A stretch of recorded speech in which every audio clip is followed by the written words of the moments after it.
Hey everybody, welcome back to the channel and more Birthright here as we continue on with the Anshe. Today we've got another long one, although it is not necessarily one of the major heavy hitters as far as the ranks of the Anshe go, and that's the Siren.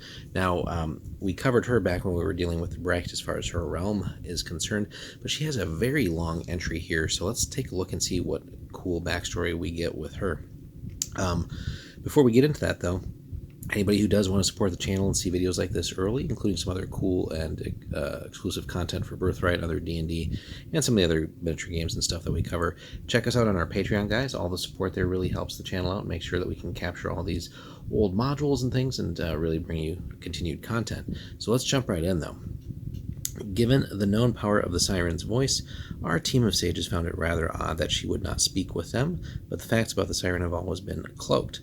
All that was previously known about her south of the Elven Wold was that she was a lovely woman from Talinier who had the power to charm or destroy with her voice. The following testimony was apparently written by the Siren herself and delivered to our sages to place within this text. My true name is Jerusha Fjoldhun, though my title and power is that of the Siren. All throughout the earliest part of my life I wanted only one thing, to sing. I was orphaned at birth, found crying, I am told, in a derelict cabin in the Elven Wold, just north of the Black River. But I was raised well as the daughter of a merchant and his wife in Knowlton. My early years were uneventful, spent mostly in childish pursuits, though I always enjoyed and excelled at singing.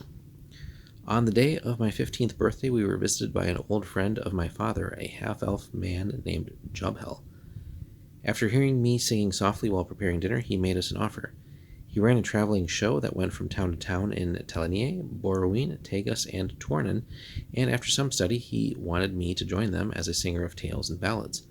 With my parents' blessing, I joined Jobhel's illustrious minstrels consortium. Within months, I learned every song in their repertoire and performed with the troupe at waysides and taverns, at circuses, fairs, even out of our own wagons under the stars. While we were hardly famous and even less rich, everyone thought it was a wondrous time, until a fateful night near Chalktop Hill in central Talinier, all was well within Minstrel's Consortium. We had camped for the night in the woods, but I was restless. The clear summer sky beckoned to me. I roamed by myself, not expecting danger, for none of us had ever heard of trouble within this part of the woods.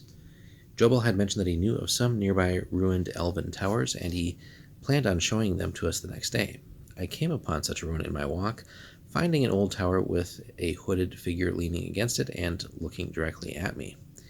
To this day, I curse my boldness and wish to clearly change what happened, but I stood my ground that night, curious to find a person in these ruins. He threw back the hood of his cloak, and his perfect features and broad smile drew me forward. Then he began to sing. It was the most beautiful, haunting, and powerful ballad I had heard, and it was in a tongue that I did not know, but somehow understood. The singer sang of sorrows, of loss, and of hope to rise again from defeat, and I began to cry in sympathy. The stranger dried my tears and began another song, an elven ballad of which I had heard only pieces before. Without a thought, I began singing along, even the parts I did not know, before astonishing myself and amusing my partner with our perfect harmony. The night went on forever, it seemed, and I sang better than I had ever before. To this day, I remember the melodies perfectly, but the words are lost, blurred by the veil of memory. The last thing I remember was my partner leaning over me and staring deep into my eyes. He spoke for the first time, not in song, and his voice was rich and powerful as he said, "My darling woman, you know not what legacy lies within you. There is power to be awakened, and that power is song. Your father learned well from me, and you too have learned my song this night. We will never meet again, but song shall always bind us together." My next memory was awakening at sunrise at the camp, with no recollection of having traveled there. I said nothing of that night, but when I next took the stage, I chose a song I learned from the stranger. Singing to a group of woodsmen at their camp, I felt a spark ignite within my heart and grow to crescendo within the song. My audience and friends all sat as if charmed. When I hit the high note of the song, my song became a furious force of energy, killing many who heard the devastating sound. I fled from that carnage, little realizing until later what had caused such destruction. Luckily, a few survived hearing my fledgling siren song, but they organized parties to hunt me down, and I had to flee. Every time I tried to speak, the sound of my voice would cause the utmost destruction, preventing me from speaking in my defense. So I ran and continued to run for months, heading north, then following the coast along Tailfirth, west and north, until I reached the farthest point west on Cerelia, an isolated area devoid of people who would hound me for what I had done. As I made my way toward a secluded cabin I had spotted from a nearby hilltop, I heard the sounds of battle. I crept around a snow-covered pine to see what was happening, when 4 small children burst through the branches and barreled into me in a panic, followed soon after by their pursuers, 2 gnolls brandishing axes. Forgetting my need to remain mute, I screamed at the gnolls to stay away from us. There was little left of either gnoll or 2 surrounding trees after my power tore them all apart with surprising force. Collecting myself and leaving the children hidden beneath another tree's branches, I faced more attackers. My power and spirit built up to raging. The children's parents were set upon by 3 more gnolls, led by a dark-skinned Anshe I later learned was the Dusk Man, a thief, marauder, and creature of power who had tormented the folk of Svinnik and Halskapa for years. Flush with rage and power, I sang a battle hymn that sent out waves of force and killed the advancing gnolls almost instantly. The Dusk Man weathered the fury of my song, however, closing with me and forcing me down into the snow. Though in pain from my song, he clamped his hand over my mouth, recognizing my powerful blood ability. He swore he would claim it upon my death. While he ranted about my being tainted by Azrai's touch, but remaining so pure, I pulled my dagger and stabbed him. Energy spilled out of him as I watched the light drain from his eyes, and I felt a rush of power rise within me. My slaying of the Dusk Man and protection of an innocent family gave me power to mitigate, but not cancel, my siren song, and it also gave me many loyal friends who have awarded me a crown to rule them. I do not rule or use power to conquer, only to protect those who wish to be left alone. That is the siren's true wish. Upon further investigation of the accidents mentioned above, we have concluded that this story is truthful and sheds new light on the Anshe known as the Siren. Unfortunately, no one can confirm or find who Jerusha's mysterious mentor and stranger was, though some colleagues suggest that she slipped into the Shadow World for the night and was corrupted by one of the evil denizens of that realm. Minor magical examinations reveal that Jerusha's unknown parents had the blood of Azrai, which is responsible for her power. Now, in her flight north, after her power emerged, she caused a number of smaller local disturbances, accidentally destroying a barn with a cough, creating a crater in the forest of western Thurazor with a shriek, slaying an entire goblin tribe, etc. When word of the Dusk Man's death spread, she found herself attracting a large following. Several months later, the people appealed to her to be their ruler, and she accepted, if only to have a secure place to live and use her powers to protect those few friends she made there. So, with the help of 7 advisors, the Siren, as Jerusha was called due to her power, laid down a loose set of laws, levied moderate taxes, and started work on reconstructing the stronghold of the Dusk Man to actually become her home. Now, within a year, the Siren's Cry was completed, and the small peninsula soon became known, as it has for 27 years now, as the Siren's Domain. A year after her arrival, Halskapa sent a company of 50 soldiers and dignitaries to Newtonor, the domain capital. They falsely petitioned for a lasting peace. The only power that kept Halskapa away before was the Dusk Man, and they believed they could claim large portions of land from this untried woman in return for a non-aggression pact. The contempt and spite that the Halskapans had for her and those she ruled was maddening to the Siren, though she and her advisors held firm.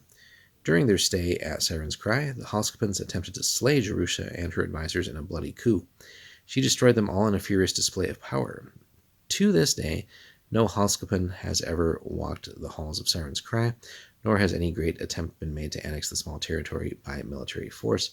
Yeah, because she would very likely just repeat what she did and wipe out the forces sent against her.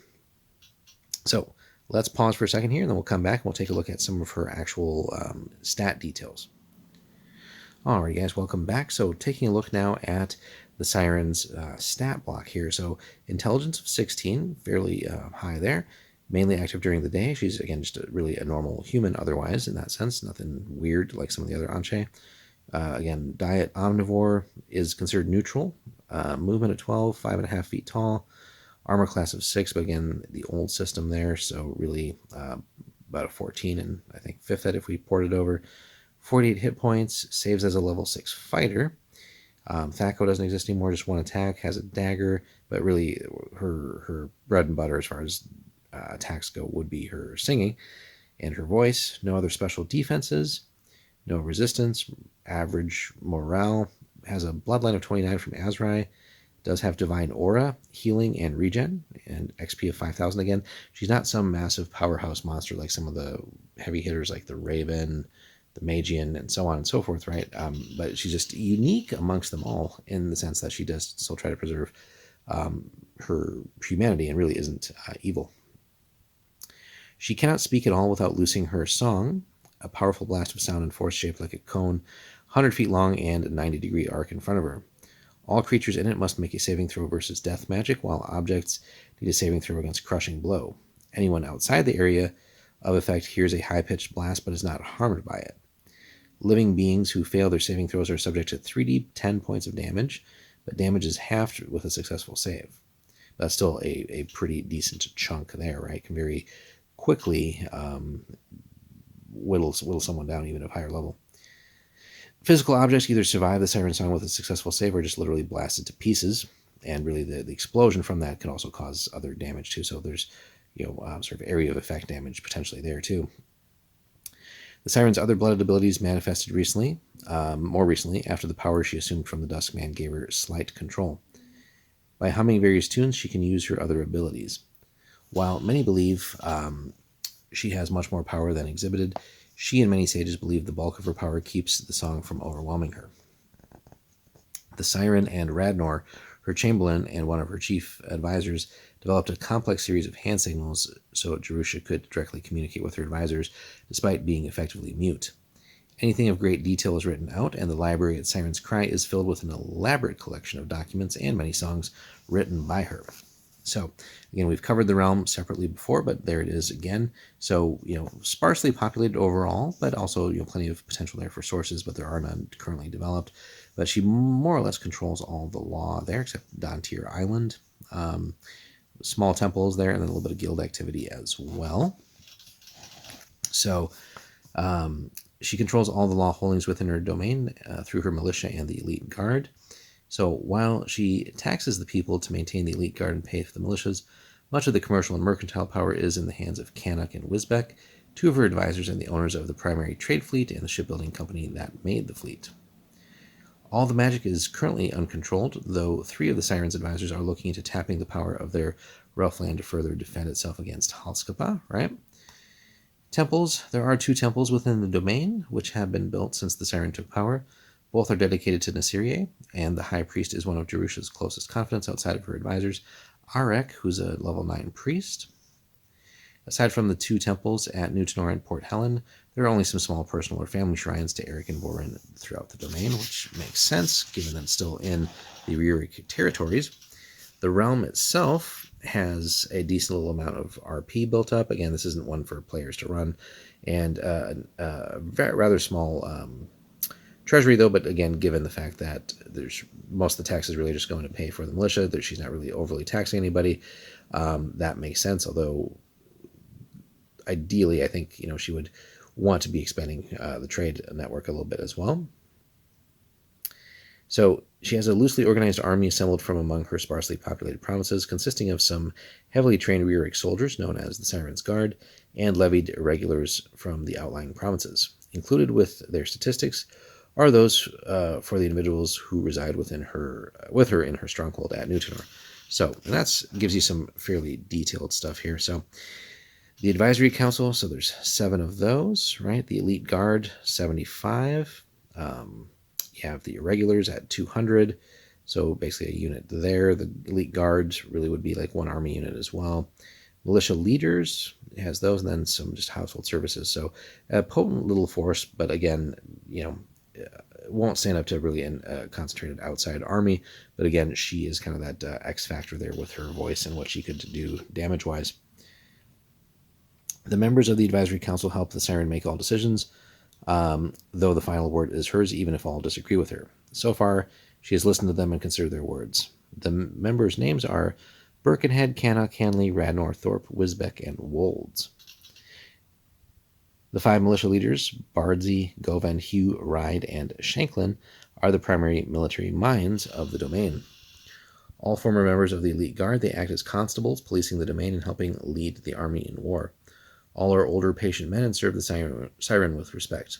Govan's family was saved from the Duskman by the Siren, and he and his sons will defend her with their very lives. The captain of the elite guard is a burly, honorable man named Rolf Gunnarsson. He keeps the guard and its equipment in peak shape, ready to repel attacks on Siren's Cry at any moment. He hoped that this would help him gain the affections of his ruler, but he realizes he has lost her to another whom he now jealously plans to murder. So there is a little bit of dissension there in the ranks. It is a relatively happy place to live, all things considered, right? Many of her citizens are here to avoid persecution in other countries, or they simply like the hardy life the stormy coast has to offer. Little more than a collection of insular towns and fishing or hunting villages, the domain is perfect for those seeking quiet and solitude. The windswept hills and rocky, cliff-ridden coastline that form much of the domain are harsh terrain for living even in midsummer. The Rurik folk who have dug out meager lives are grateful for the protection of the Siren and are glad to be free of the oppressions of the Duskman. But most have few concerns about the politics of whoever has the throne. They worry more about feeding and housing their families through the winter. So again, we have the capital at Newtonor, some smaller towns there, and then the villages, a couple other special locations, right? And then trade goods. Currently has a solid sea trade route set up between Port Helen and Dantier Island, and a trade triangle with Dantier and Knowlton and Talinier. She exports crafts, arms forged by the master smiths in Newtonor and Grangemouth, and various herbs and fish. Imports include Telinian goods and rare seaweed from Dantier that is a spell component for an improved divination spell used by some of her advisors. Certainly, again, that would be one, depending on the type of campaign, it would be advantageous to her to really expand her trade networks as well. That could be something, if the players are adventuring in the realm and are part of her forces, that could be a series of quests and goals there too. Dantier Island operates solely as a trading partner and offers little aid as a military or political ally. And then enemies. Due to the incident over 20 years ago, Halskapa is an enemy in all but name. Officially, it's deemed a reluctant ally held in check by fear of the Siren using her power against it. The superstitious Halskapans actually believe she could decimate the city of Odemark from the walls of Siren's Cry. Should they gain a chance to remove the Siren, though, Halskapa would overrun the domain swiftly and decisively. Again, her miniature force here is potent for what it is, but again, it's not going to stand up to a true outside army. This, of course, is understood and guarded against by the Siren at all times. Other special conditions here. Newtonor is the largest of the settlements in the domain, and it is the main trading port for all the provinces. Many mines in the hills of the domain smelt their ores close to the mines and travel to Newtonor with raw metals to trade to the noted blacksmiths for forged weapons and tools. Over half the domain's people live either inside the city or within 3 miles of its center, the citadel called Siren's Cry. Now, it is, to the surprise of some, is not a high castle like those in the Annuarian lands, but a large 3-story stone villa surrounded by a stone wall. 2 stories extend below ground to provide barracks for the guards, prisons, and storehouses. Should any danger come to the domain, though, the people's best place for protection would be Siren's Cry itself. And then, set on the large island off the mainland from Newtonor, Grangemouth is the shipbuilder's port, sporting a tall lighthouse that is the pride and joy of its citizens. The lighthouse's brazier at Newtonor is kept lit at all times during the autumn and winter, when the Sea of Storms is at its worst. On clear nights, the light from the Grangemouth Tower can sometimes be seen on Dantier Island. The Advisory Council is quite pleased with one recent development, though. The Siren has fallen in love with a recent arrival to her domain. His name is Daelric, a wandering ranger of Uric blood. Little else is known of him, and the Siren is refusing to allow the advisors or others to badger him with questions. What little can be found out about him is that he worships both Nasirier and Eric, and he spent much of his time adventuring in the Bloodskull Barony. His reasons for arriving in the domain are, as of yet, unknown. Now there is a mysterious, another condition here, sorry, another area. There is a mysterious mountain at the southern tip of the outer island, close to the lesser Isle of Giga. It has a jagged hole that runs through the peak, and when wind blows through it at certain times, a high-pitched cry is heard for miles. Long before Jerusha was even born, this mountain bore the name Siren's Peak, though some superstitious folk claim the mountain called to her, and that is what brought her here. So, with that being said, that kind of wraps things up for her. Now, this with the mysterious arrival here is very interesting. I wish they would have provided like a little bit of like a stat block or something for him, or just a little bit more to go off of. But that just creates basically a fertile ground for the DM to figure out what to do there. But again, we also have that little bit of potential internal conflict brewing here, because Rolf does have some extreme jealousy here and does plan to maybe murder that. So, but that could be a plot that maybe the characters stop and get involved with, and find a way to essentially diffuse that, and maybe just see what else is motivating him, if it's anything but base jealousy. Maybe that's kind of being egged on by Halskapa or any other enemy. There's just any number of ways we can take that, but it would be interesting to uncover just what he's been doing in the Bloodskull Barony. But yeah, the Siren is just an interesting one, right, amongst all the Anshe. Certainly deadly in her own right, but other than that, really not that much of a powerhouse, right? That Siren's Cry is again brutal, but she isn't evil, at least not yet. So this does present an interesting development, though. But yeah, more or less just a stable actual domain, really. Basically just want to be left alone, do a little bit of trade. But yeah, there's just some interesting opportunities here for adventure, depending on which direction we want to take with that. I think it'd be interesting for a party to really not play the game at the domain level, but really be part of her domain and really just see where the things could develop here, with a unique situation where the ruler that you follow isn't one that you can sort of directly communicate with, in the sense of having her speak to you, and just a lot of neat things that we could do there. But yeah, let us know, guys, if you've encountered the Siren in your campaigns. Did your party look to just try and take her out for various reasons, or what transpired there, or how would you use her? Again, kind of a lot of these Anshe we've seen recently are more over in the Kanasi and Voss territories, and some really just truly fearsome ones there. This one takes us all the way back to the Rearic, though, and again, sort of the far western tip of the lands there. So hit us up in the comments, like and subscribe, and we will see you in the next one.